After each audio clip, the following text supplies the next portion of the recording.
Hello and welcome to episode 164 of the Arena Regulars podcast, your source for drunken Magic the Gathering arena content. I am Zach, and today we actually don't have Jeff as he's taking a quick hiatus.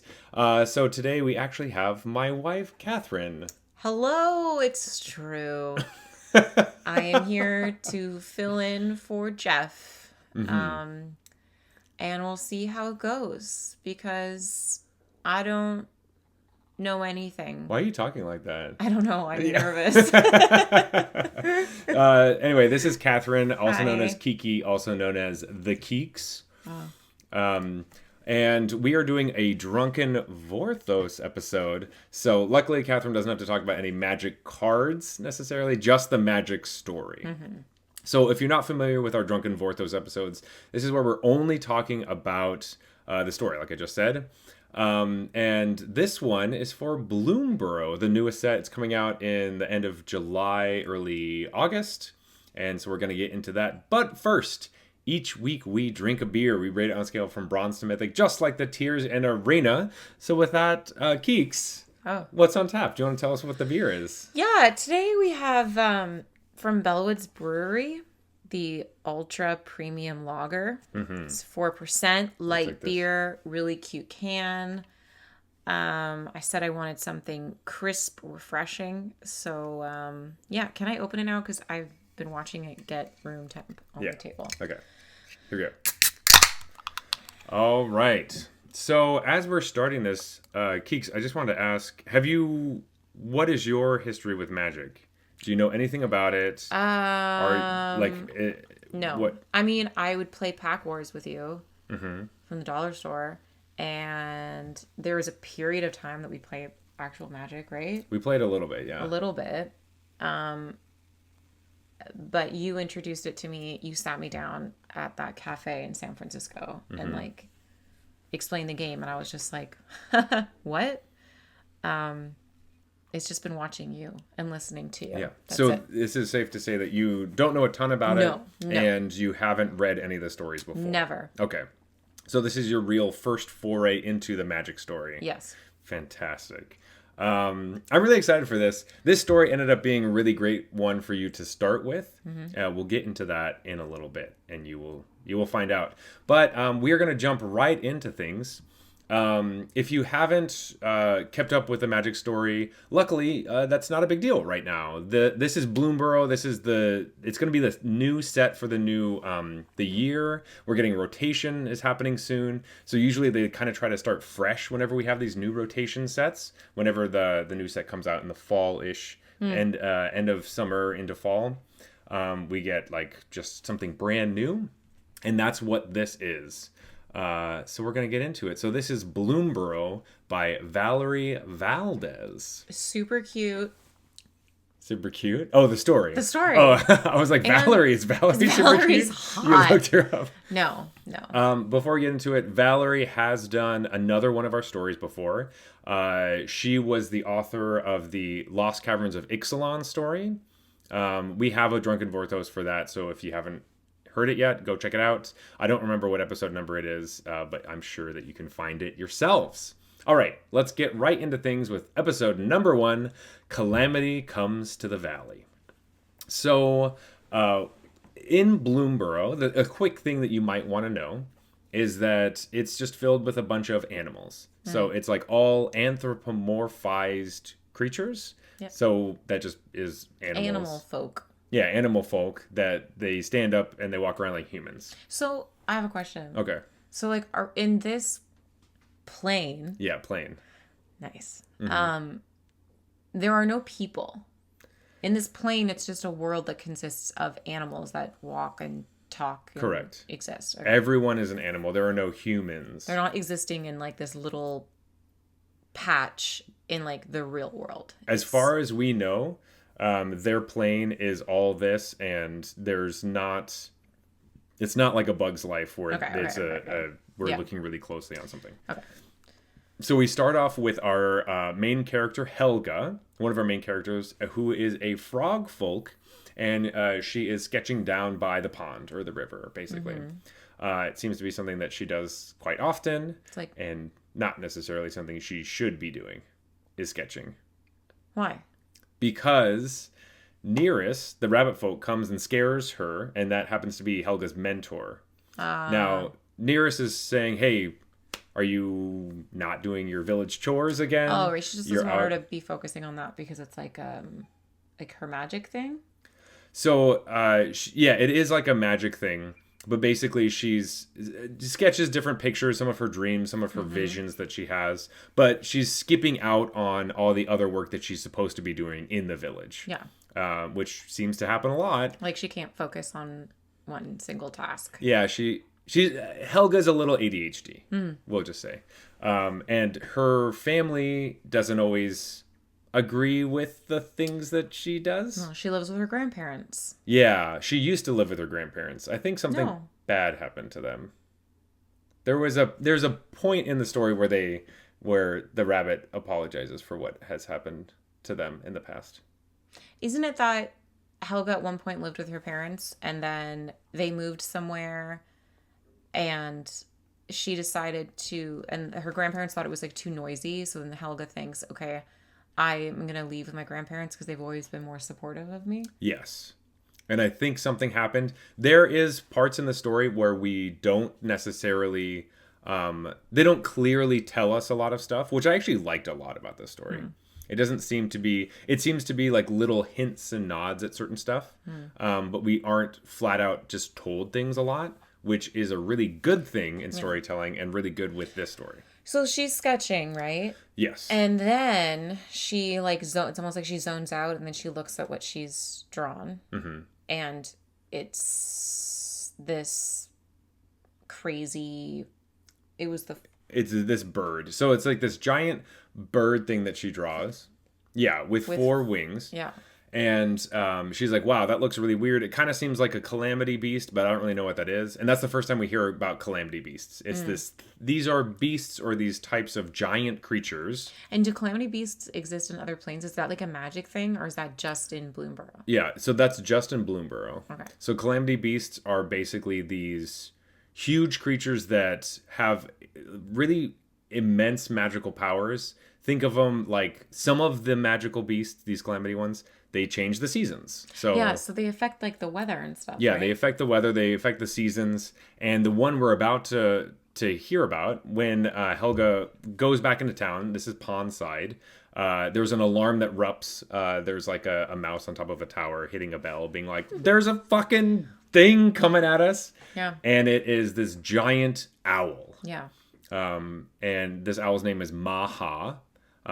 They just kind of know that. I don't really know. It's like they know the calamity beasts that like come by during certain seasons. Yeah. And they just weren't expecting it because it like wasn't a time that the Maha, the like something owl would be there. And this specific owl, what it does is it brings night. So you would think that this would come all the time. I'm a little confused about like what their days look like if they're not used to this, but it brings darkness with it. As it goes across the sky, it changes. We're in mid-morning. There can be, yes, that happens. But also there could be like a night sky where the stars are out and it's beautiful and then just like darkness.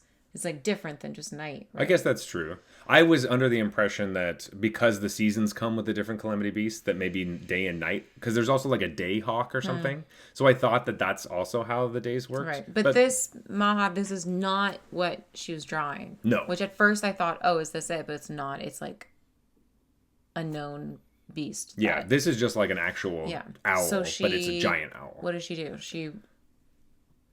She's in the town and Maha is actually attacking the entire village, like destroying rooftops, like it's mayhem. And Helga is trying to hide and get away from this so that Helga... And like runs and runs and runs and runs. And gets into basically the river and is just trying to save herself. And she has a moment where she's like, okay, do I try to go back and help everyone who is in town, or do I try to run off and warn the next village close by? And she's thinking, well, what would my mentor want me to do, the rabbit? Yeah, to take action and do something. Yeah, and so she decides, this is what I'm going to do. I'm going to go to the next town, and I am going to warn the others. Hard cut, we meet Mabel.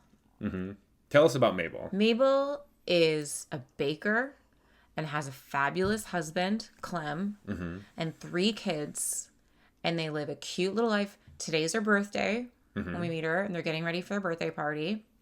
Mabel's also a mouse. Mabel's mouse. Yeah. Sorry about that. She's mouse folk. And I love their family. They're so cute. And throughout the story, you just hear whenever she's like in her home with her family, it's like warm spices and raspberry thumbprint cookies and lots of strawberry cake, and it just which I just want to say, I know that they're small animals and that we didn't say that they live in like a world with humans or whatever, but I do imagine that all of the fruit is normal fruit size to them. Like the family shares a big strawberry for the strawberry cake. Yeah. Like the strawberry cake calls for 1 strawberry. Yeah, because strawberries are that big. Yeah. Because they're still the same size compared to fruit. And so because they're planning this party, who is he? The mayor.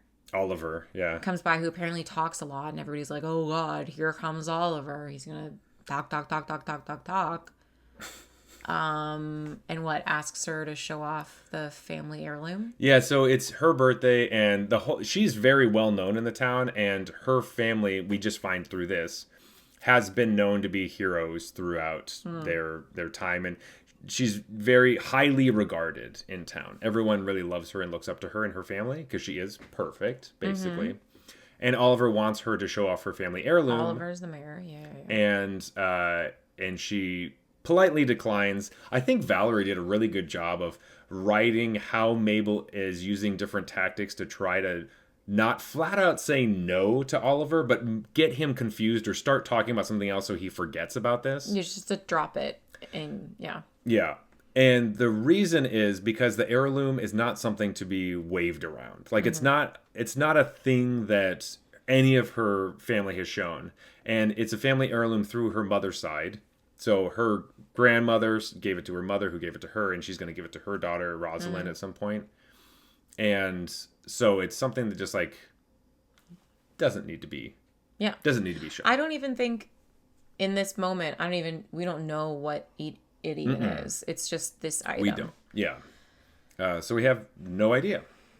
But as they're talking, one of the things that kind of finishes this conversation is that there is word that breaks out. There's a foreigner in town down by the pond.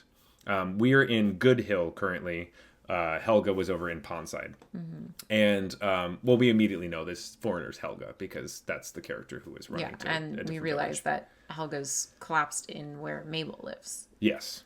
So Mabel runs out to help and sees it immediately. Immediately. She's just like, husband, stay home, watch the kids. Something's wrong here. And then just darts out of her house and like runs past the other people and like gets there first. And takes charge. And it's great because she's the most helpful. Yep. We get to Helga, who's on the ground, and all Helga can really muster to say is help Calamity Beasts, and then she faints. And that kind of stops us where we are right there. The whole town of Good Hill looking at Helga. Yeah. Cut to something I need to explain to you. Yeah, this was the part where I'm like, ew, is this what it's all going to be? we have a quick little bit of the end of the first story, which is like other magic stories, which is the thing I was worried about you reading these because... Right.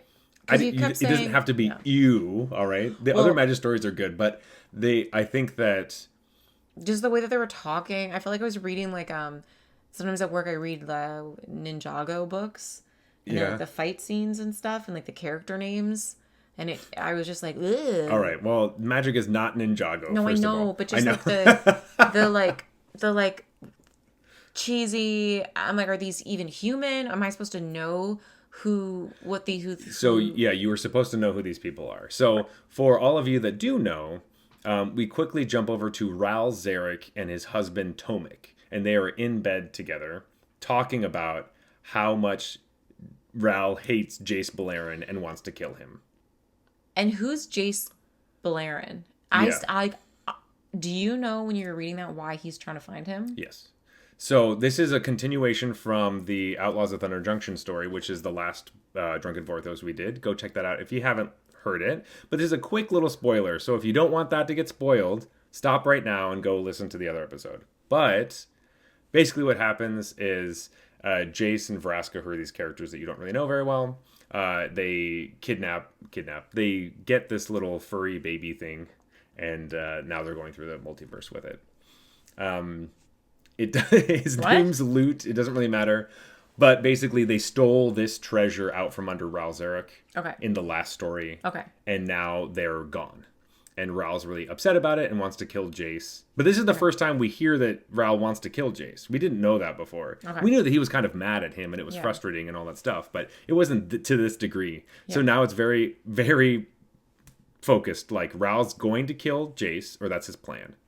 I don't think that that's going to go very well. Jace is a mind mage. He's really good at like tricking people and also like, I don't know, beating them. He's very strong. Okay. So I don't. So then Ral leaves to go find him.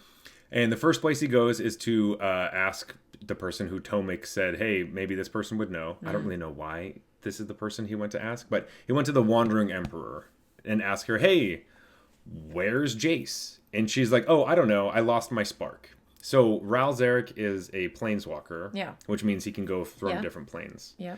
And most of the time, that's only a thing that planeswalkers can do. That's hence their name.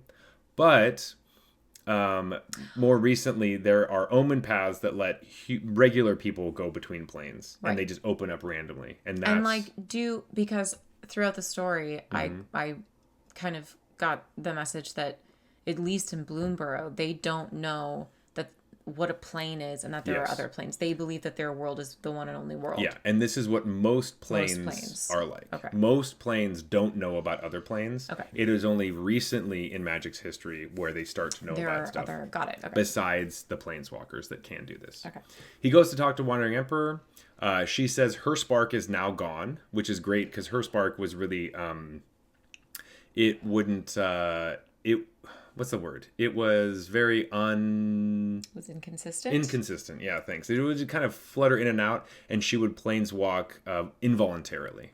Okay. And so now that her spark is gone, she can stay where she is. And she tells Ral, think about the Aether Trails. Anytime someone planeswalks away, there's a trail through the Blind Eternities. So Ral goes back to where he last saw Jace, starts following that trail, the Aether Trails, and then ends up in Bloomburrow. And that brings him to Bloomburrow. And the first thing he notices is that he has been transformed into an otter. Oh, an otter. I would be so mad. You'd be so mad? To be an otter? Well, do you get the joke though? Ral Zarek with his husband Tomik, he goes to Bloomburrow, he's an otter. What? You know about how like in the gay community, there's like bears and cubs and stuff. What's an otter? Otter is like a continuation of that. But what would it mean to then be labeled as an otter? I'm not 100% sure. I don't want to really. I know it's something. I feel bad for bringing it up that I don't really know for sure. Are you gonna Google it? Can I look it up? Yeah, but I think an otter is like I think it's like a slender bear. Otter, gay. Slang. Gay slang. Slender, hairy member of the bear community with a passive personality. There we go. So that would be you if you were gay. Yeah, I guess. Okay, sure. I would be an otter. Okay, cool. Episode 2, an unexpected party. So Helga wakes up from her dream or vision or something. She doesn't really know. And I think this is something that happens with her often enough that she just doesn't. Yeah, and this is her waking up like in a bed. Yeah. She had fainted, and it's obviously they picked her up, put her in a bed somewhere, and she's waking up. And she had a dream or vision that Maha, the night owl, is destroying more villages. Or was it in the past? Or is it gonna happen? Or is it happening right now? Listen, Helga has serious PTSD. She doesn't trust herself. She's had everybody in her life tell her that she sucks. It's true. And not support her. So she questions every single thought that she has. Yeah, so we know that Helga has done some work. The frog folk in Bloomburrow are magic. Well, a lot of people are magic. Mm-hmm. But they kind of do like some sort of water magic. Plus, like, they can make portals. And they also can do other types of incantations and stuff. And she was working on practicing this art. She was like an apprentice? She was an apprentice to this guy called King Glarb. Yeah. And King Glarb is this big frog guy in Fountainport. And that's a place where she used to live with her family. But then her father was saying, oh, it's too noisy or whatever. So they left. Yeah. But it also might be because she used to be an apprentice. But we King just Glarb. know at this point that she made some type of mistake and was sent away. So Exactly. she thinks of that place and is full of shame. Yeah, And that's she kind of dropped out of school, basically. Yeah. So when she wakes up, we see that she's with Mabel and Clem, so Mabel's husband. And then Helga is trying to explain what is happening. And Oliver, they decide to go grab Oliver the mayor. So that she doesn't have to repeat it twice. Yeah, and Mabel is immediately showing that she's taking care of Helga and that she is just very smart to be sure that like the story efficient. Yeah, and does things a little bit by the book, but also is caring that Helga's energy levels don't have to be. Then I gotta say, I was surprised by everyone's reaction because then Helga explains what happens, and everybody was like, "Oh, okay." Oliver immediately kind of questions it. And even Mabel just like pieces and then like goes back to the party and says, "Rest. If you want, you can join us, but like we're going to go celebrate." Yeah, I mean, like, to be fair, they are getting ready for this big thing. This person they don't know came to their town exhausted and said something about calamity beasts, and then they wake up and as they're talking, but like how many times has that ever happened? I don't know. But it also, yeah, so people don't really believe that the Maha, the Night Owl, is coming their way to hurt them. And so they're just like, and Oliver the mayor is trying to tell us that Helga is just imaginative. Looking for attention. Yeah, the kind of stuff. Yeah, so classic, just trying to brush things under the rug. So we're not super stoked. Well, we're not super stoked on Oliver ever. We don't really like him. Oliver is just... But there is no time to talk about all that because we do have a party to attend. So we're in the party. There's a bunch of stuff happening. And Helga is around, but like kind of pushed to the back because obviously she doesn't know anybody. And it's kind of awkward. Oliver makes a big, long-winded speech that's really annoying. But before that, Mabel does decide that she's talking with Clem, basically like, I don't know what to do about this Helga person. Should I help them? Should I not help them? What should we do? But she's like sensing that potentially something's wrong. In Bloomburrow. And then is kind of like, well, why take that chance?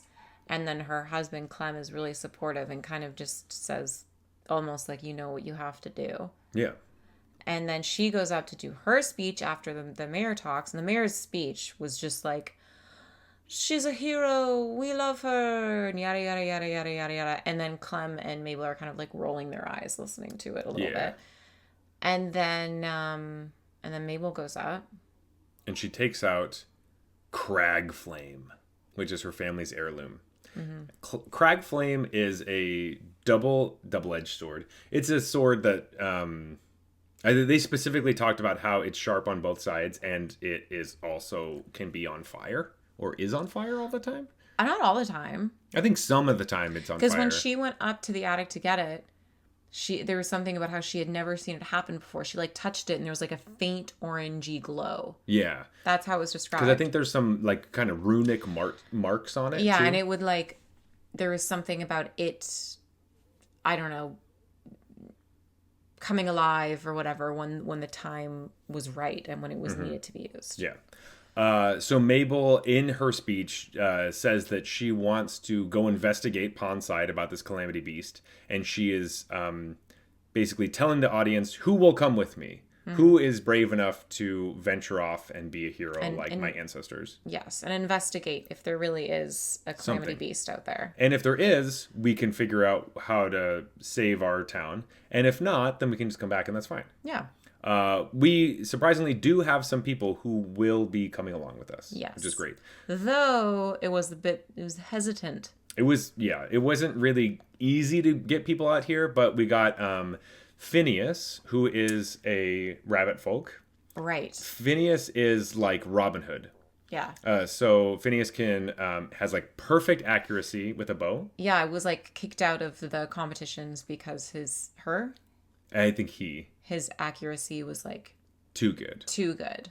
He would win every competition they had, and every time there's a birthday party or some sort of event, there was like an archery competition, and he won so many times now he has to judge because he can shoot 3 arrows and get bullseyes with all of them. Yeah. And then there's Hugs. Who's a whoa? Sorry okay. about that. Yeah. Hugs is a badger, Yeah. a very big, stocky badger. Doesn't talk a lot, but is able to just say, I'm going to go. And so immediately after Hug says he's going, then Gev, who is this like lizard folk salamander thing, says, well, if Hugs is going, I'm going too, because they're a package deal. They're best friends. So Hugs doesn't talk at all. Gev talks a lot. Yeah. We also get Zoraline. Zoraline is how I would say it. Okay, Zoraline. Who's a bat? Who's a bat. And is so sleepy. Sleeps all the time. Is never awake. I think it's kind of a joke about how bats are nocturnal or something, but... Thanks. I know. I'm just saying. Why did you go? And then Helga, obviously, our frog folk. So I just want to say that it is pretty cool that in Bloomburrow we have there's like 10 different main factions of animals. We have like mice, rabbits, badgers, or not badgers are part of it, raccoons, bats, rats, squirrels, frogs, and like lizards, basically. Oh, and otters. Yeah. Those mechanically in the game are all the different factions that we deal with. But in the story, and important in Bloomburrow, they all live kind of together. Yeah. There isn't really like the frog place. I mean, there are places that like kind of specialize in certain stuff. Because it's like by water. Yeah. Or it's hot and there are big rocks. Yeah. But like frogs and otters like water, things like that work out. But in this town, we have a bunch of things. And there is a bat in this town. You would kind of think that a bat might not live with all these other folks. But it's the cleric of the actual town. It's Bloomburrow, man. Yeah. So I thought that was pretty cool. And then after this, Mabel and Clem have they have a very nice conversation, which kind of leads to, in the story, says it warms up a little bit, and then it leads them to their bedroom. What? How did I miss that? Yeah. It's the very end of the story, and it was their subtle hint of Mabel and Clem fuck real quick right before she leaves. Right before she departs. Mm-hmm. I gotta say again, Clem is the supportive husband through all of this. Mm-hmm. Fantastic father, wonderful husband. And she just has to go off and be a hero. Mm-hmm. And that's just like... I don't know if we've had this many burps on the podcast, honestly. Sorry. and that's just like the reality of it. And I love that. Yeah. Clem is awesome. Mabel and Clem are just like couple goals, basically. Couple goals. They have like a bunch of kids who are super cute and funny. And then talk and act like kids do, which is great. All awesome. But we won't see Clem for a while now. Because we are on episode number 3, The Lost and the Found. So now we are on our journey to Pondside to go figure out what is happening with the alchemy. So we're heading back. Calamity Beasts. We're heading back to Helga's hometown. Helga's home. So Phineas is recalling that he's just never left his hometown before. Phineas the rabbit. Our Robin Hood rabbit. Yeah. And he's just like, yeah, damn, I just haven't left. And then Gev is recounting all these crazy far-fetched stories that him and Hugs have done. They're called the Striped Rapscallions. Yeah. Is their group name. And they used to go around with a skunk folk named Kiki, actually. Yeah. But Kiki has since passed on. Or what they explain is not died, but has now settled down on a farm raising little babies. Little, what are they? Ladybugs. Yeah. What? What does it even mean? So this is something where Helga kind of is like, oh my God, that's so cool. I can't believe you did that. That's such an exciting thing. And Mabel pulls her aside and is like, those stories might be a little bit embellished. Because it's how they're dealing with the reality of what actually might have Yeah. happened. Because the story is basically about this like squirrel necromancer that makes this giant, basically like 6-headed skeleton snake thing. Yeah. And then Hugs just crushes it and they're able to get away and everything's. So wait, so do we think Kiki is dead? I think Kiki might have died. Kiki. So basically Mabel's saying like Hugs doesn't talk because he's traumatized from what happened and just doesn't want to open up about it. And Gev's way of dealing with the situation is by making up stories where they sound really cool and awesome. But they're still trying to deal with what has happened with them. But it's very subtle. And I think they did just a great job. I think it was something about Kiki being on a farm or something. Yeah. Like the dog, we gave the dog out to a farm. Yeah, that kind of thing. So then, what happens next? So we head on to Pondside, and we see that the town is just completely abandoned, and it's just destroyed. And Helga's like, kind of rethinking if she should have left or not. Like, well, feeling she's worried bad. that if she sees people, they're gonna think like, either be mad at her for leaving, or proud that she went to bring help, but everything's just abandoned. There's nobody around who actually used to live there, except for 2 squirrels. Yes, going through a bunch of shit. So they are sifting through all the rubble to find anything of note, probably to sell or whatever. And as we hear them talking, because they don't know that we're here yet, they're talking about Cruel Claw, who's like the leader, and he promised us all these things and blah, blah, blah, but now we're stuck just rummaging through shit. I hate this, blah, blah. And what kind of sets it off is that they see this child's painting that was drawn on like the back of this piece of bark. Yeah, like amongst like all of this stuff that they destroyed. It's like sad. It's like that could be some dead child's little picture, and then they just toss it aside. They throw it into the pond. Like make a joke. And then Helga picks a fight with them. Yeah, Helga's the one that kind of freaks out. Right? So, hey, how dare you? Don't do that, you little squirrels. And so now we're in fighting mode. It's like, but it's pretty good. It's like the 6 of us or 5 of us. Yeah. Versus 2 squirrels. Except they like summon, right? Yeah. So they are necromancers. All the squirrels basically have necromancy powers. And so they bring to life a bunch of things that had died. And now we're fighting them. So like the skeleton things were like, where did they come from? Like, are you saying they came from like the earth? Or they were like actual past dead spirit bones? Or like, where did they come from? So they brought some things back from the dead. We don't know who those are. And it isn't very well established. We don't really need to. It's just an animal. There's just animal bones. Yeah, but they were probably a lot of the animals that died from the... In Pondside? Yeah. From the invasion, basically. So they fight a punch here, a blast there. We do see that there are a bunch of like flying birds that we have to deal with. Right. And Mabel is having a hard time reaching up to them. Yeah. Because they're so high up. Though Phineas is doing a good job shooting a bunch of things down. And it seems like everyone's kind of working pretty well in tandem. Yeah. This is the first time we see Mabel fight, which is pretty cool. Yeah, and she just is like... She's actually very good. She has like blur powers. Yeah, she just like speeds and... Yeah, she has haste, like super haste. Yeah.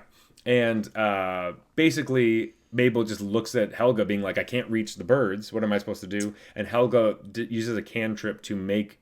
Like little steps of like beads of water. Yeah. So that Mabel can run up them, which works for a bit. But then again, it's like Helga not being able to focus on one thing. She gets too distracted by looking about a bunch of stuff. And... Which is like valid. What if something came up and killed her while she's... True. Like, but then right at the top, Mabel's foot goes straight through the water and she almost falls and dies. But then she like grabs onto the bird or something. Yeah, she's able to still use her momentum to jump onto a skeleton bird, and stab it through the ribs. On the way down. But I'm kind of confused like how that actually hurt the bird. But somehow she did something to it, and it falls to the ground. and she chops up its spine and is we're all fine. And then the squirrels have Pieced out at this point. Yeah. But we do know a really important piece of information is that Cruel Claw, whatever that is. Yeah, there's a lot of, who is this Cruel Claw? We have to figure out who Cruel Claw is. That's hard to say. Yeah. Cruel Claw. Yes. Cruel Claw. Yeah. So that is who we're looking for now. We know that. And they think, hey, well, what's the best place to go find people and ask people about stuff? How about the biggest city in Bloomburrow, which is Three Tree City. So now we're heading out there. It is called Three Tree City because there are 3 trees. Yeah. Crazy. But more, if you want to be in the specifics, it's an oak, a sycamore, and a willow kind of like twisted together. Very cool. I know Katherine really likes trees. I love trees. Yeah. Trees are crazy. This is probably a city you would like to go check out. But we're going to see what we can find. On our way there, I liked this a little bit. This was really cute, I thought. Where they hitch a ride? Yeah. So there is like this boat that looks like a fish that is on the river on their way towards Three Tree City. And it's a bunch of otter folk who are on their way to a wedding in the city. And so they get to hitch a ride. Except for Hugs is a little bit too big, so he's still walking beside them, which... Like he's walking through the water? No. He's just walking along the bank of the river. The boat moves really slow, I'm assuming. Okay. So hitching a ride... Is it really helpful? I don't know. Well, they're resting their bodies. Yeah. Except for Gev gets seasick and he throws up everywhere. So. I don't remember that. He does. I mean, I believe you. Yeah. Also, I'd like to remind you that through that entire fight that we just had recently, Zoraline is sleeping the whole time. There are multiple times in this story where she really fucks shit up. Yeah, we'll get to that. Yeah. But Zoraline is basically just on Hugs's shoulders asleep for most of the story. Yeah. If there's any point where you're like, wait, what's Zoraline doing? She's asleep on Hugs's shoulders. Yeah. All right, so we make it to Three Tree City, and we're looking around, and we're like, let's go talk to some people and see what they know about Cruel Claw. And we walk up to this one, I think it was an otterfolk, I can't remember. And he's like, hey, that's so weird that you're looking for somebody. I just talked to a guy who was also looking for somebody. And they're like, what are the odds of people asking me about where people are 2 times in a day? And then it was like, oh, who was that? And then he's right there. Yeah, and they basically point to him, this other otter, and they're like, yeah, it's so weird. He like feels like it's the first day he's ever had a tail. Yeah, like I don't know, like he didn't know what to do with his tail. It was like, The first day he had it. We look over, and of course, this is Ralzeric, and he's in his otter form. Yeah, he looks like an otter, but he's got his normal stuff. He's got like the white lightning stuff through his fur. He's got like his electric, because Ralzeric, if you didn't know, he's like, well, I think we've talked about this before, but he's like Storm from the X-Men. Yeah. He has like lightning powers and he controls like rain and stuff. But he's got like his weird like arm thing. Like whatever. I don't know what that is, but he's like talking about, anyway, cool. But he's explaining that he's looking for someone, and then based on his description, Helga's like, wait a gosh darn minute here. And then shows that she's like drawn pictures of who he's looking for. Yeah. Right? Ral is going around trying to ask people if they've seen Jace Beleren. Yeah. But he's like, he's like this guy, but he's got like markings all over his face. No, he says tattoos. And the guy's like, he says tattoos. Tattoos? What are those? Because obviously they don't know what tattoos are. Everyone has like fur or something. And he's like, oh, I don't know. Maybe I guess he would... Because Ral's figured out, when you go here, you turn into an animal. He's like, I think Jace would look like something. Yeah. But I don't know what it is. Like striped patterns or something. Maybe he has striped patterns in his fur now. And he's probably with these other people. And Helga's like, oh, does he look like this? And opens up the sketchbook. And it has a sketch of Jace as a fox. Yeah. In his cloak and all this stuff. And Ral's like, you son of a bitch. Yeah, that's him. Absolutely. And it also has, there's a lizard and then this weird other creature, which is Loot, which already looks like a furry Digimon thing. So I don't think Loot really changed. But the lizard is Vraska. And there's a moment where Ral's like, what? She didn't turn into a snake? Because Vraska is a Gorgon. So she has a bunch of snakes for hair. Which was kind of like a weird inside joke, but Vraska's a lizard on Bloomburrow, if you wanted Yeah. to know. Not really that important, but it's one of those kinds of little jokes about the characters and stuff. Yeah. Feels more Magic Story-y. Yeah. And so they don't super land for me, but anyway, that's fine. And then basically Ral's like, sick. That's my one and only lead. So I'm going to join your crew. Yeah. And Mabel's like, I don't really think we want to be, no, I'm doing this and I'm going with you. And Ral is very persistent. Though there isn't really a lot of time to debate or kind of like fight over this because immediately a giant calamity beast comes to their shores. Yeah. And at this point, I'm like, wait a minute. I thought calamity beasts were like kind of rare and they could predict when they were going to be there. Why is their shit being stomped on all the time? Yeah. And this one's like a big water one. They call this the Great Gar. It's like this fish thing. Some sea creature-y Yeah, thing? and it I don't know if it controls the tides or something. I think so. Something like that. Because it just brings in a because giant... the tide was coming in like way way higher farther than it would normally would. Yeah. And there's like basically a giant... Flood. What is it? Tsunami. I was going to say tsunami. A tsunami. Toonami was if you ever watched Cartoon Network in like the early 2000s, Toonami was like a place you would watch Dragon Ball Z. Oh. But it was like Tsunami, but with the... Anyway. So with that, Ral has a moment where he's like, I can fight this thing. Yeah. Let me just shoot it with some lightning. And Mabel's like, whoa, whoa, whoa, whoa, whoa. If you hit any of the water with lightning, you're going to electrocute everyone Isn't that who's touching water. This is the first time this happens. Oh, I thought that was okay. And so Ral's like, all right, I won't do that. And through that, they just kind of get washed downriver with the water all the way into... holding on to aren't they kind of all gripping onto Hugs? Yeah. Yeah, Hugs do. They're all hugging Hugs. Yeah. Yeah. Yeah. Hugs saves them. They are. And they kind of get washed down to like a swamp.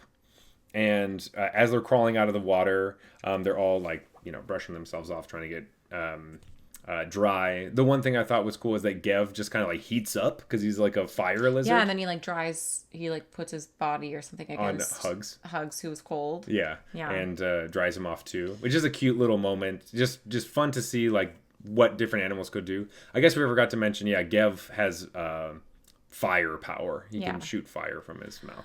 It's like a but they've dragon. like washed up into like this little like cavey hole thing, basically. And who are they greeted by but a bunch of rat folk? Hey, you get out of here. Yeah. This is my cave. This is my hole.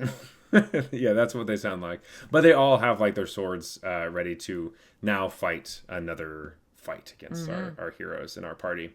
But with that, Kiki, I think it is time for a beer break. Alrighty then. All right. Okay. We are back. And we have some beers.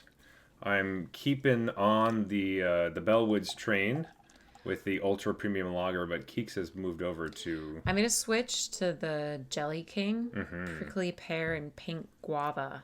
It's a dry hopped sour ale. Yes. Strong beer. Wait, that's considered strong beer? That's what it 5.6. says. Oh, wow. That is not what I would consider strong beer. But anyway. This is what Mabel would drink.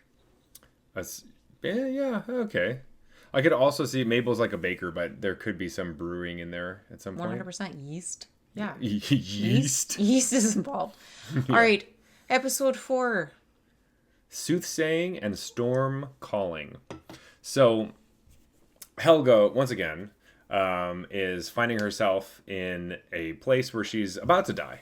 So Helga's like very sore through the whole thing. Yeah. That's like the only person we hear about being like bruised and feeling like broken. Yeah.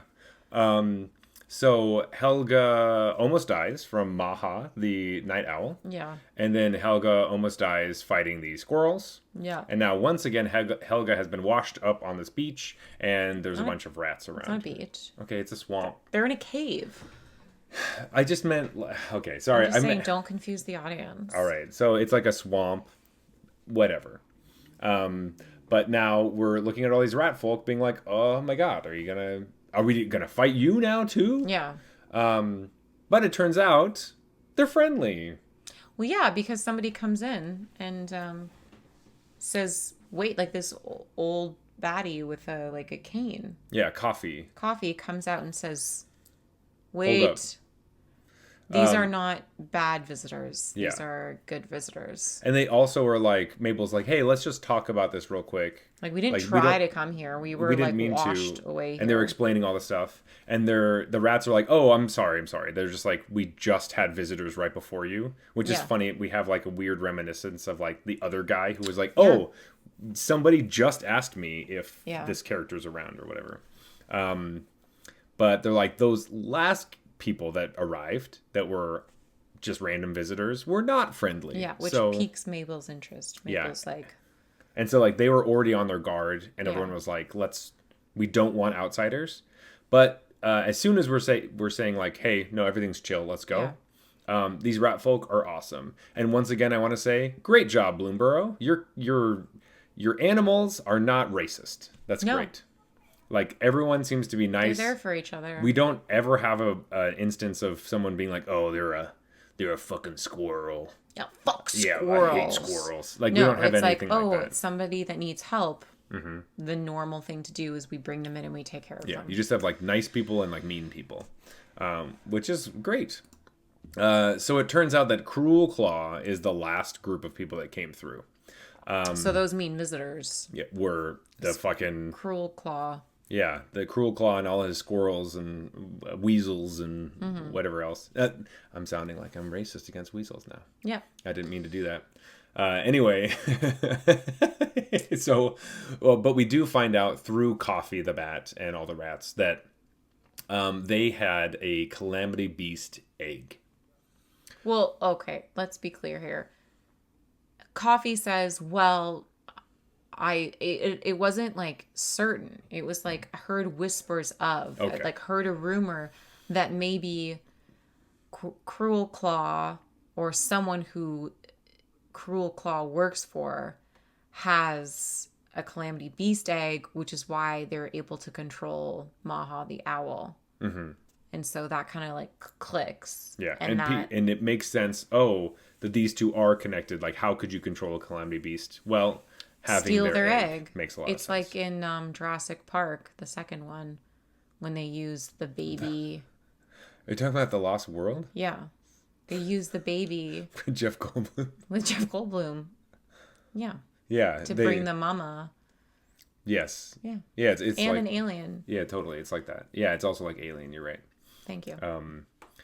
So this is worked many times. It's cinematic gold. Yeah. Right And here. so Mabel's like, well, then I know what we need to do. We need to find him and take the egg back to where it belongs. And that's what they want to do. So what they have to figure out is, where did Cruel Claw go? Now, they don't really know. And so they kind of turn to, Mabel's like, well, Helga tends to have some visions and dreams and stuff about stuff that turns out to be true. Yeah, you like draw shit that. Yeah. You have like visions about Maha and all that stuff, destroying places and moving through stuff. That happened.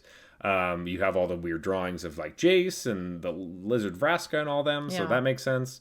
Let's just try it out. And she's like, oh, I can't do it. I can't. And they're Yeah. like, yeah, you can. Just try. And she's like, I can't. Well, this is also Helga, like, isn't used to people being Trusting her Yeah. and having like believing in her. believing in her. Yeah. It's pretty cute. So they bring like a snail shell With and water. they fill it up with water. It kind of reminded me of the what is that called, the pensieve or something from Harry Potter.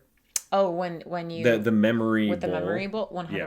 That's It what I thought reminded me too. of that a lot. But I pictured just like one bloop drop of water Oh, because they like pour it from one thing to another, and Yeah, I just like a simple drop. you know in A Bug's Life where he makes the telescope Yes, out and of it's the a one glob of water. It's just like Yeah. a piece of dew, Yeah, one that's- drop. Yeah, that's what I was picturing. So it's basically like that, but in a little snail shell. Also, these like to have this conversation, the rat people and Coffee like led them through this cave earth tunnels that's just like turn here, and it's dark and musty, and apparently these little tunnels were made from ancient giant insects that don't exist anymore, but they like live in them and like protect like the history and stuff of it all, which is pretty cool. They also mentioned that like going through the tunnels like feels like kind of cold and damp, but once you get to actual places, it warms Like the up and rooms looks are bigger warm, than and you there's think. like glowing pearls that Yeah. keep. Do you know what? There have been a couple times reading this. What it reminded me of Lord of the Rings. Like that one part when they go into like the mountain and there's all the like twists and turns. In Moria? I don't know. In the Mines of Moria in the first one? Yeah. Yeah. And that's where what's his name is with the and they have to do like the riddles back and forth. Like, to get through the door? No. Oh.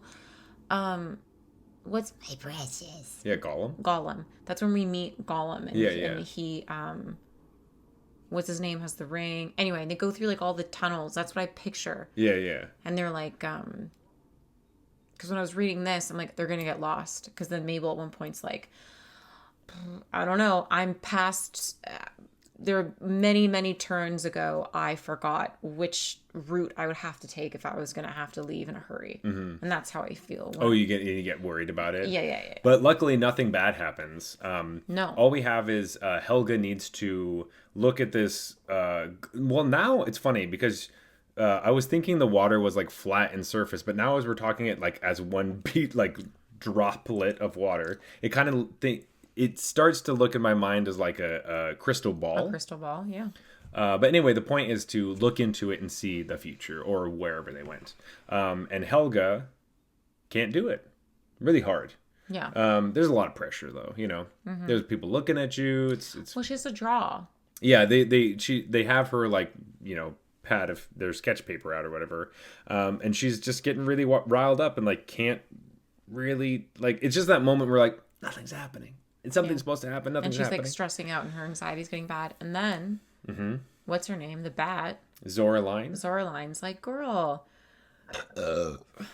you have to chill out, relax.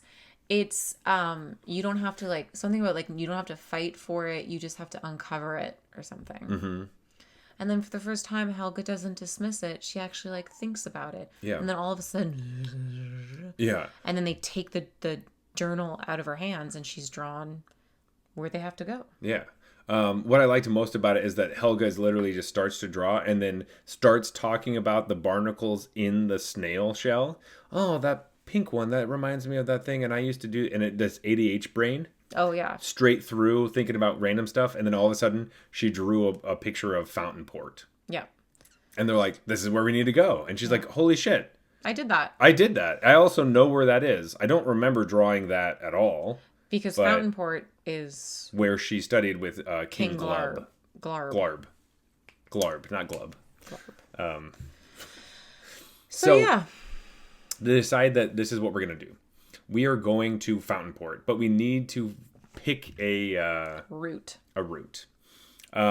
So there are a couple different places we could go. We could go through the forest, we could go through the mountains, or we could go through the dandelion fields.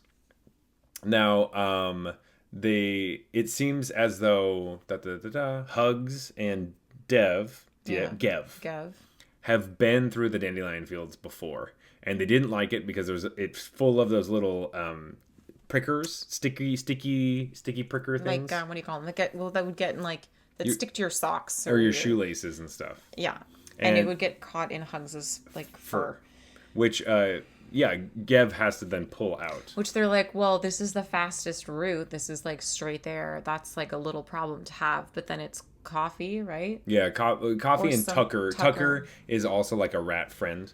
Who say that, well, right? Yeah, there's another reason why you wouldn't want to go there is because there's not a calamity beast. But there is a fucking giant thing there. Apparently, there have been like talk that there's some type of beast thing. There's like there's some danger, so maybe don't go the fastest way. But they're just like, whatever. Mabel talks to Hugs and Gev, and they're like, well, you've gone there before, right? And they're like, yeah. They're like, well, we're just going to follow you, trust you. Well, I think we're good. Because they're like, let's do it. So then they go through the dandelion field. They do. Very quietly, too. because they're like, you know what? How about we just sneak through? If we can sneak through the dandelion field, then we can get to the other side, and we won't have to deal with the beast. The other thing I want to say is that the dandelions, obviously there are two different phases of dandelions. Yeah. When I hear dandelion fields in my mind, I think yellow flowers. Yellow. But these are like make-a-wish phase. Yeah, these are like past the dandelion, past the flowering part. Yeah. This is the seeding part where it's all like white fluffs. And they're walking quietly, but especially when they see a giant bird with 4 wings, which, if you recall, episode 1 was Helga's doodle, where she was like, "The fuck is this?" Yeah. What the fuck is this? They are trying to sneak past this. So they're like, our best thing is just to move so slowly and just be really quiet so we don't like get its attention. Ral also correctly identifies it as not just a giant 4-winged bird, but the wings have like flaps, kind of like bat wings. And Ral's like, you know what? That looks like a fucking dragon. That has become this because it's in this plane. Yeah. And so we don't know how a dragon got here.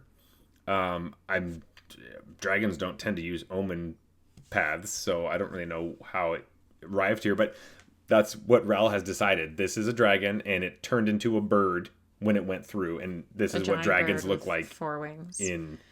in Bloomburrow. And then a storm. It brings a storm too, and lots of rain and it's wind. It's like super windy. It's like a storm dragon. Yeah. Storm drake? I don't know, something like that. Oh, and they're being so quiet. Until the bat, Zoraline, sneezes and is like, "Why is everyone being so quiet?" It's like, maybe we're being quiet for a reason.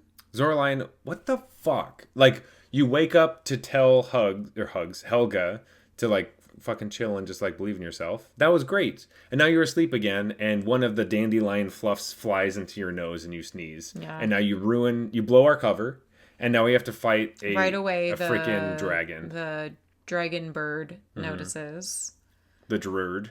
Yeah. The Braggin? The Braggin. He's a Braggin. I like that. So now we have to fight this thing. Yeah, and this is when we see some of Ral's cool ass powers. So it's like raining and winding. It is winding. We saw severe winding. But basically, Ral just looks at the team and says, "Hey, I just need something that conducts electricity. Right. I need something like this." And Phineas is like, "Oh, you mean like this copper arrow I happen to have?" Yeah. And Ral's like, "Oh yeah, that's exactly what we need." And so Phineas, being the perfect shot that he is, shoots the dragon, I was assuming in the neck.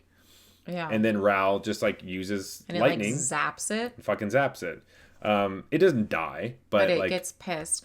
And gets scared and flies away. Okay, and then I remember at this point when that, what's her name? Zoraline? Yeah, Zoraline. Gives out some like weird ass high pitched screaming cry thing that like confuses it and makes it angry. Oh, right. And yeah, it like, that's not in your notes, is it?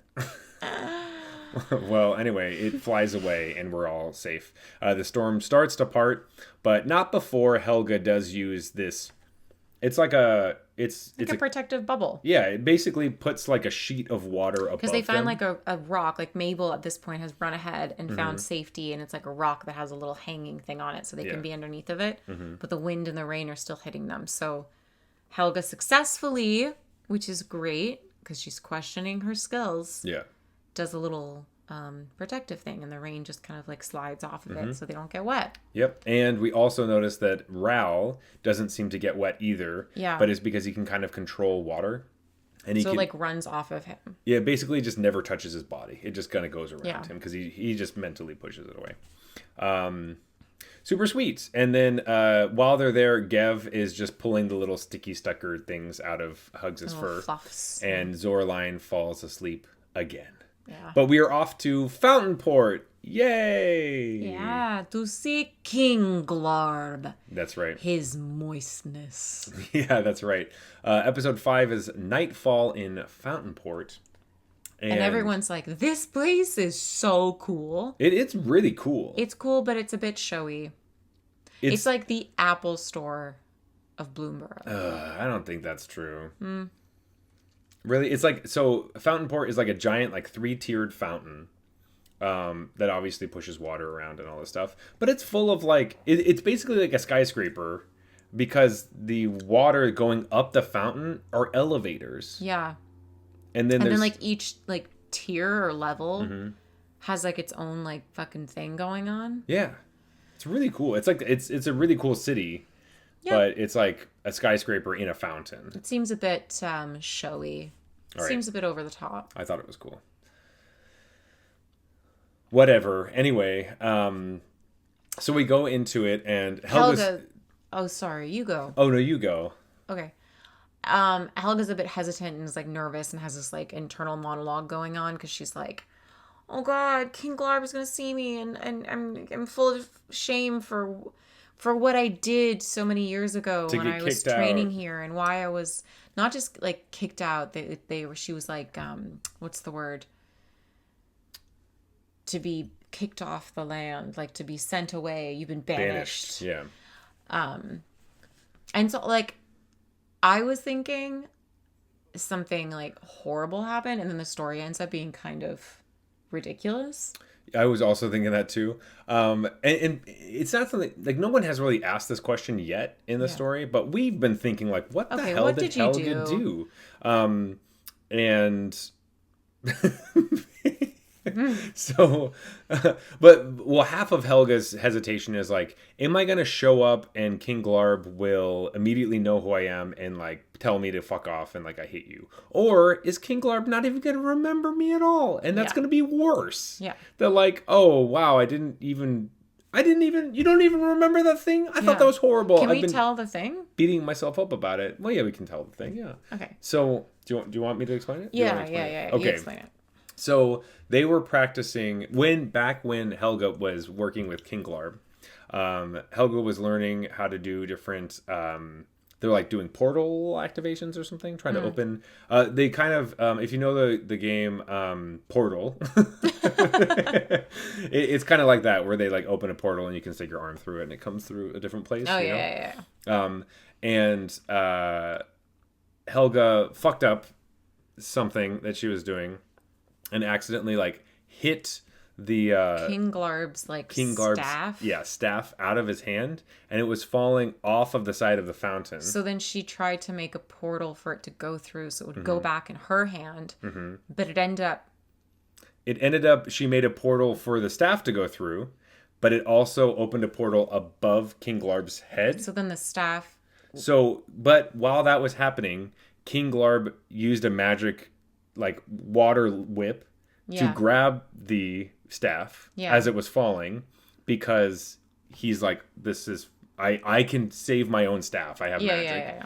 But because the portal was open, he shot his water whip into the portal and hit himself in the face. Yeah. And then the staff fell through the portal and hit him in the face. So she embarrassed him. She embarrassed him. It was just a silly. It was a silly thing, but it was like.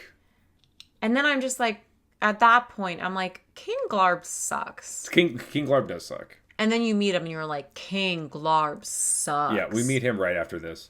But yeah, so it was kind of a silly mistake, but it was also like pretty, like, you could definitely get fired for doing something like this. Yeah, can I say that I had to read that part twice, because the first time I read it, it was like the first mention of King Glarb having a staff, and when I read it, I thought it meant like a staff who worked, like a staff member. Oh, a staff member. And I'm like, wait, a King Glarb staff fell through, and it was not making sense. I'm like, I understand now. Yeah. So, anyway, it was really just kind of this funny thing where she made her mentor look like an idiot. Yeah, which he would not like. He would not like. So then they go. Well, he's the king. Yeah, so they're like, okay, well, use your connection and ask to speak to King Glarb. And so they go up, and he exists, his office, his dwelling, is like on the tippy top of this fountain, basically. They like kind of schmooze the person working there, and they're like, oh, well, King Glarb's not really in right now, or blah, blah, blah. Oh, no. But this is about Calamity Beast. This is about a Calamity Beast. And then the assistant's like, oh my god, oh okay, I'll go talk to him. That's probably what he sounded like. I'm pretty sure. So anyway, they go up to see King Glarb, and he's a dickhead. He just seems like his name, King Glarb. Like he's just a big Perfect. blurb because he's a frog, right? Yeah. He just seems Is that your frog voice? slimy and gross. Pretty good. And So they're basically going to him being like, hey, these people have been going around. We have reason to suspect that the Cruel Claw is here and has a Calamity Beast's egg. We need to get that egg and bring it he's back. like, oh, you tracked them here? I was like, very interesting. How did that happen? Also, you want to take a Calamity Beast egg and bring it where? Like back to them? He's like, wouldn't it be better if someone had a Calamity Beast egg that we could have a beast on our side? I think that would be better. Because if we could... surprise, He has the fucking egg. he like unveils this thing with Well, no, he doesn't unveil the thing.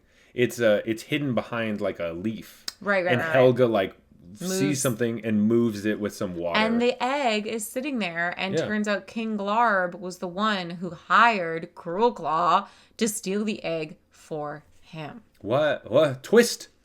Yeah, I mean, for power and just to do it for the sake of doing it, but also to try and like make their own powerful thing to control everything and everyone. Yeah, it's kind of like, well, we should have weapons of mass destruction if like other people do. Yes, kind of thing. that's totally it. And go ahead. You can Pause for pour. You can pour it. Go it up. Go it up. You're talking over it. Well, we can't hear it anymore. No, we can't. Yeah. Well. Anyway, like I do like that his points aren't absurd. Right. Like he is kind of an asshole, but they do sound like normal political points that you would hear from like somebody. It's not just like, I'm going to destroy the world. It's like, no, actually, I want to raise this egg myself, and then I'll have my own Calamity Beast that I control. Yeah. And like, he just wants power. early on in the story, we hear about people with magic getting in over their head and going crazy with it and turning like evil. Think Voldemort. Yeah, kind of. Voldemort's a little bit more of a Nazi than that, but No, yeah. I know. But just the idea of like the wrong people having power and then whatever. For sure. Eating up their soul, and then all of a sudden they're not thinking clearly, and they're... It's a lot of these like, I don't know, water... I don't know if they're all frogs, but like these augurs... basically having godlike powers and then it going to their head and then thinking that they are actually so controlling Mabel them. and Helga and all of them are like, that's insane, like you're not thinking clearly, you're not and King Glob's like, well, I don't think I have to worry about you folks. Snap snap, Cruel Claw is right behind you and he's got 12 fucking dudes with him and we're gonna fight. And so a fight breaks out. Oh no. And what made me laugh during this fight is when Ral's like, here we go again, always fighting. But like doesn't really do very much in the fight itself. Well, he wants to, but he can't because he's surrounded by water and all his powers are lightning powers. Right. Because he would electrocute everyone. Yeah. And so he is, frustrated that we have to be fighting. But Hugs and Gev are doing the things that they do. By the way, Cruel Claw is a weasel. Of course he is. Yeah. But also there can be good weasels too, right? Yeah. We established this earlier. Yeah. Weasels can be good. Sure. But they do sound bad. Yeah. Anyway, and Cruel Claw has a rapier covered in poison. Right. And so Mabel is basically kind of tasked with fighting Cruel Claw. And has this sweet fight. Well, the entire time though she's thinking of like, this could be it. Like I could die. I'm potentially facing my death right now. And she thinks of her kids and her husband and she's thinking about like the rest of her life being like, I can't end now. It can't end like this. Yeah, exactly. And my kids can't tell the story of me dying to a weasel. Not a weasel, but like, why does it sound like I'm so racist against weasels? I'm not trying to be. I don't know. You're spending a lot of time talking about them. I know. Anyway, But they do all the, like, we can't get touched at least once, even though I think in a sword fight, you can't really be touched ever, right? I mean, you could get a Yeah. a slice, but that poison would touch her and she would die. Yeah. Like if that poison got into her blood, she'd die. Yeah. Obviously. That's what poison does. Poison. Yuck. Anyway, she is able to best him, and she hits his rapier off the side of the fountain, and it falls. And he basically is like, it's a moment of like, just do it. Just fucking kill me now. Yeah. But she lets him live. Because, like, there was a moment earlier where he's trying to tell her, like, oh, what are you, just a bunch of farmers trying to fight me? And she's like, I'm not a farmer. I'm a baker. Yeah. And then she fights him. And he basically tells her, like, you should just run away now because, or he tells her, Yeah. you should just run away now because you'll be able to keep your life and blah, blah. And she refuses. And keeps fighting. And then when she has him and has the opportunity to kill him, she tells him to run away and keep his life. And he does. And then... and to change and be a better person. Yeah. While this is happening, King Glarb freezes Helga into an ice cube. Yeah. And so Mabel has to run over and unfreeze her with her fire sword. Yeah. Yeah. Which crag flame. during this fight up to this point, it has become a full blaze of fire. Yes. Oh, yeah. The crag flame is now full force. Yeah. That happens at some point when she's fighting Cruel Claw, but explaining to you exactly how they were fighting isn't really fun, so we don't do that.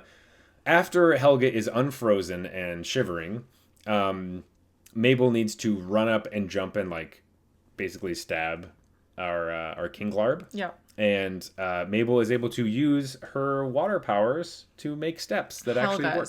Able to use. Sorry, what did I say? Mabel? You said Mabel. My bad. Helga does the water step thing again, and it actually works. Yeah. And things are looking good. Vindication. But right when Mabel is going to slash into King Glarb, who comes but the storm dragon four-winged bird thing flashes into existence. Yeah. It's right back, and we're obviously all thrown off because of this thing.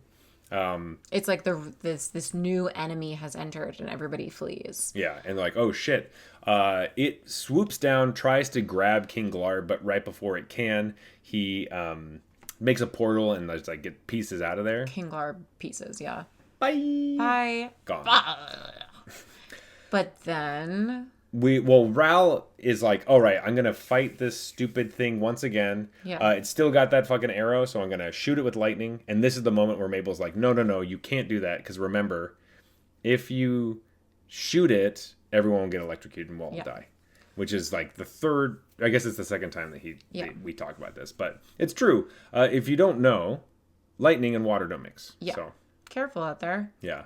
And it's looking pretty dire for us with the storm dragon. Also, I forgot that this was happening, but the dragon also has lightning powers. So the dragon could just electrocute all of them. Yeah.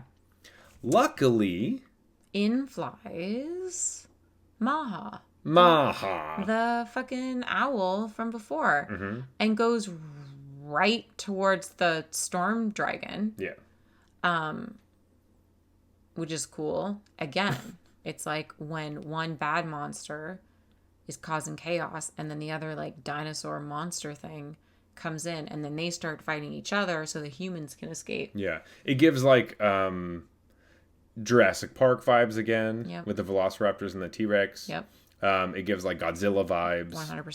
100%. Storm Dragon flies away and just pieces out once again. And we have Maha come over to the side of the fountain and be like, I'm fucking here. And Mabel knows exactly what to do. Just knows what's happening. Walks up and is just this loving, kind mama mouse Mabel. And like basically just gives the egg and says something like, this must have been so painful to like not be with your egg. Like your child was stolen. That's terrible. I know that I would have been really pissed and I would have destroyed some towns if somebody stole my And then children. there's a sick photo. I don't know if it's like a card or something. It's a card, yeah. And it's like the owl with its wings spread. And it looks so cool. And Mabel's holding the egg up. Yeah. Yeah, because the egg looks like the night sky. It's like black with stars on it. Yeah. It's really cute. And obviously goes together. And Maha is actually super nice. Ma And was just looking somebody took her egg. Yeah.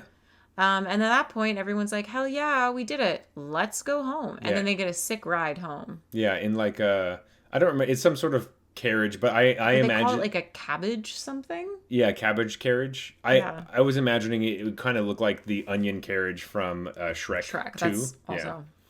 Yeah. So that was basically what I was Yeah. imagining. And then Zoraline flies ahead to tell everyone. In Good Hill, that I hey, love that. I love also there's a moment earlier when Zoraline flies back to give them an update of like their change of plans. Mm-hmm. And Zoraline's now flying ahead to tell the family. And I'm like, hey, the comfort. Zoraline, I guess, is kind of our scout. So not really helpful in fights, but I guess Yeah. does other things. Anyway, she flies ahead and just says, "Hey, everybody, they're coming, so get ready. So then when they have a pulled party up, ready." there was pots and pans. And banners and It was very cute and happy. carrot full of cake love. and all that. Yeah. Which, by the way, carrot cake in Bloomburrow is actual carrots, like big carrots sitting on top of cake. I'll have to show you. I could go for a slice of carrot cake. You love carrot cake. I love carrot cake. So anyway, we get to the party. Mabel is able to, give a big speech, but everyone feels like heroes now. Helga's a hero. To be fair, throughout the whole story, there have been a couple times where Phineas is a little worried, like, we should turn back. We're just a bunch of farmers. We're not Yeah, we're a fighters. bunch of nobodies. And Gev is like, no, we're the striped rapscallions. We can do Yeah. this. But we know that, like, their adventures have been quite short and, like, bad things have happened. So Yeah. it's just a good victory for everyone, I think. Yeah. It's been wonderful. And like Helga hears herself being referred to as a hero and has a nice moment and decides to stay. in Good in Hill, Good Hill. forever. Yeah. And just never see her family again, which is honestly fine. Fine. They were not supportive. They were going to suck her soul again. Oh, yeah, over and over again, her family has just been, like, so rude to her, and she brings it up a lot. Except for her grandparents. Except for her grandparents, who I still But she stand believed by. that her grandparents were supportive in a way that was just humoring her, which is not true support. Well, she was worried that might be Yeah, the case. who knows? But I also think her grandparents are dead. Yeah. But then Ral, I think Grandma and Grandpa, Have passed on. yeah, They're on the farm with Kiki, the skunk folk, they are. raising ladybugs. Yeah. Yeah. Cute. Ral is saying, well, I can't stay here. I got to continue my search to go find Jace. And they're like, well, okay, well, you don't really Can't have any more do anything leads. I don't know here. what. And then as they're talking, Mabel is talking to Helga about, like, eating some muffins or something. And Helga pulls a full "That's So Raven" moment. Yeah, she has, like, a vision. Except for it's basically like she has the vision, but her brain is gone. It's like almost like a different voice. She like freezes and like a different voice comes out and says, "The kings in the dark will return. The mage in blue will bring the end." And then she's like, what muffins were you talking about? Yeah. And Ral's like, I will take that as a great tip for the rest of my journey. And then he just, like, disappears. He like zaps out. Yeah. Like he doesn't leave like through a portal that they're used to. He like he lightnings planeswalks away or whatever. Yeah, he planeswalks Is that away. planeswalking? Yeah, he just like okay. disappears. Just Yeah. And they're like, what the fuck? well, Mabel's kids see it. Yeah. And they're like, wait, can otters usually do that? And then Mabel distracts them and just it ends with her being like, "Tell me what you did when I was gone," and like just loves on them and they just get excited and that's that. That is the end of chapter 5. And then I know immediately after that, Mabel goes up to Clem and just fucks him really hard. They fucked so hard. Probably. They sent the kids out of the house. Yeah, they may not be rabbits, but They were sure fucking like it. Yeah. No, they made sweet, slow, passionate love. Twice. 3 times. 17 times. Whoa. Probably. That's too much. Ouch. Overall thoughts on it? Conclusions. So, this story was great. I thought that it is exactly what magic needs to do. As someone who has read a lot of the magic story myself, I think that they often task the writers with a story that's far too large way too big, and it just does not fit in 5 chapters, and it like feels rushed, or there's just a million things crammed into it. Valerie has done like much better than the last one we've seen her do. There were some things I didn't like about the Lost Caverns of Ixalan story that were like fine. This one, it was awesome. I think that like the writing was fantastic. I think after that last one, they let her kind of go off and do whatever she needs with this one. They gave her free reign, and she did a very good job of like, there are pieces of this you don't need to know, and we'll just skip past it very quickly. Yeah. When I was reading it, I told you this. It was like reminding me of books I read when I was like 10, 11, 12, 13. Like there was like a mouse book too that I read. And why do I feel like it was like Mabel something too? Like did you ever read Redwall? No. Okay. But no, I really liked it. Like I enjoyed reading it, and you had all this I was worried. You were really like the writing can be really bad. I just wanted to give you a little bit of heads up about it, and this one was surprisingly really nice, and I'm very happy that this is the one that you got to read. I also love that Ral has a husband, and it was just surprising. It was surprising in that the hero was a mother mouse and a lady frog full of doubt, and I just thought that was great. Yeah, you were able to connect with it more than you thought. Totally. Yeah. And it was just like animals going on an adventure. Yeah. Really, it's all like there wasn't. Wow. I'm sorry, but why hold them in? I just like most of the time, I think Jeff and I do a pretty good job of just like not burping on the Honestly, mic. something about holding in burps grosses me out more than letting them out. All right. That's totally fine. But this story, I think, is probably one of the better ones. And this is great. I'm excited for the set. It should be cool. And this new direction that Magic is going, instead of like multiverses are everywhere and the universe is ending and oh my god, go in on cute little worlds. Anyway, let's talk quickly about the beer that we were drinking tonight. We were drinking a Bellwood's Ultra Premium Lager. Don't shoot that one. That's not official. But I switched it, and now I'm drinking this one. All right, officially you want to drink. So we'll rate this one too, I guess. So we're also doing Bellwood's. We'll have to drink some of this now. Bellwood's, it's their prickly pear guava. Yeah. It's 5.6%. I'm going to finish this now. I just want to say premium lager. This is... Oh, do you know the rating system? Have I ever told you the rating system? Yeah, you have. But in one ear and out the other, am I right? Yeah. So as always on the Arena Regulars, we rate our beers on a scale from bronze to mythic, just like the tiers in Arena. So bronze, silver, gold, platinum, diamond, mythic, as you rub a bunch of paint off of your arm. So bronze beers are trash. They're horrible. You can't even drink them. Okay. Silver beers are fine. They're like macro brews, but they're kind of bad. Gold beers are fine, but you wouldn't really drink them again. Platinum beers are solid. They're good. Diamond beers are exceptional. You like these a lot. You'll show them to your friends. And Mythic are the best of the best. They are the Bloomburrow stories. So, number 4. Magic ones. So we're going to start with the Ultra Premium Lager. Yeah. I do like this one. In our rating system, we've kind of put beers like this. This is trying to be like a flagship, like Bud Light, kind of. This is what they were looking for. It's like a light lager. Has a little bit more taste than that. I think because it's like crisp and refreshing and good cold, but it's not exactly everything you want. What I want. Mm-hmm. It's a good runner up. It's not like having like what did I say the other day? I really like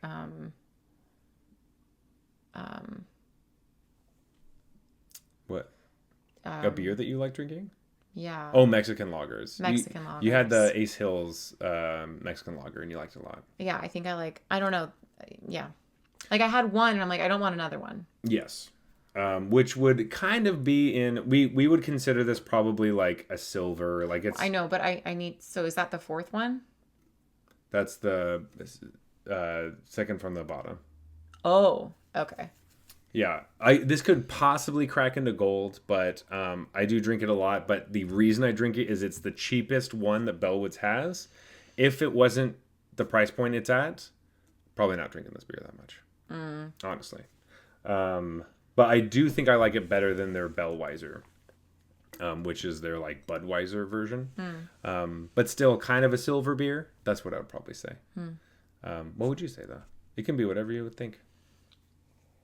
I don't know. I think it's more so that there are a lot of beers that I don't like. And so Gotcha. for me, This one feels solid. yeah. So like a platinum or a gold, maybe? Yeah. Okay. That's great. Jelly King. The pear and pink guava. Platinum or gold. Yeah? It's You don't like this as sometimes- much as the other Jelly Sometimes Kings? the sours, after a while, it starts just to taste like every other sour. Yeah. I don't find that to be the same with Jelly King myself. But would you drink this? Do you like this? Would you drink this again? If I had to pick a beer, yeah, If we went back to Bellwoods and you're looking at the whole board, and I you're wouldn't like, get a Jelly King. That's the thing. You wouldn't get this Jelly King. I or wouldn't any... get Jelly King. Oh wow. Okay. I used to be super into it, but I don't really love sours anymore. Interesting. All right. So it's more so like judging the if I like that particular sour. So that would be gold in our ranking system. Okay. Interesting. Because I liked this one. I like Jelly King just in general. And I would probably put this at diamond. I liked the one we sipped at. We had a beer before the show. It was another Jelly King that was like the orange version that Kiki liked a bit better. Yeah. But yeah, I think all like Jelly King for me in my ranking scale is like mythic. It's like the best sour you can get is Jelly King. And then any of the other flavors of Jelly King usually are diamond. They're not as great as this like the regular one, but I like trying them all. Right. I don't know if I'm ever gonna like I could probably say, hey, go get the pear and pink guava one. That's really good. But Yeah. anyway, that's our quick beer talk. But we don't really get to rate beers very often together. That's nice. Wait, don't you like that? It's nice. Yeah. I like it. Anyway, now it's time for closing time, as we just did last call. Closing time. Ooh. One last call for alcohol. Do-do-do-do-da-da-da. You know, we used to sing that song every I know who I want to have my home. all right. You're peeking the Sorry. mic right now. I was just gonna say we haven't actually sang the song of closing time in a long time on the podcast. We used to guys do would it like sing every it? episode. I used to sing it every episode. Oh. Or no, Jeff used to. Oh my gosh, it's been so long I can't even remember. Anyway, if you want to talk to us, you can reach us at Arena Regulars on Twitter and Instagram. We are also Arena Regulars podcast on Arena itself. If you ever run into us, that is one of us playing the game. If you want to talk to me personally, you can find me at Zulberg. That is Zulberg on Say it Twitter. again. They didn't understand you. It doesn't. Okay. If you want to talk to me personally, you can find me at Zulberg. That is Zeulberg on Twitter and Instagram. I'm also at regular_Zach on Twitch and TikTok. Kiki, where can they find you if they want to talk to you? Oh, God. I don't have no... You can find me at Kiki Genge. That's Kikigen as in Nancy. GE. Sometimes I have no online presence, really. But sometimes we make TikToks together. We do. We make TikToks and Instagrams. Yeah. Yeah. About magic stuff, which is fun because I get to share my thoughts on things that I, know nothing about. Yeah. And that may have been one of the reasons why you've been invited on the show. It's fun. Yeah. It is fun. Well, thank you so much for having me, Zach. Absolutely. It's such an honor to finally sit down with you. Really, we just get to the details. the meat of it. Yeah, right? Yeah. Also, please leave us a review on Apple Podcasts, follow us on Spotify. Leave us a review there as well. You can go to YouTube to see our beautiful faces and see our beautiful beers. We are cute. Yeah. Totally. This has been the Arena Regulars. Reminding you that an otter is a slender, hairy member of the bear community with a passive personality. Good night.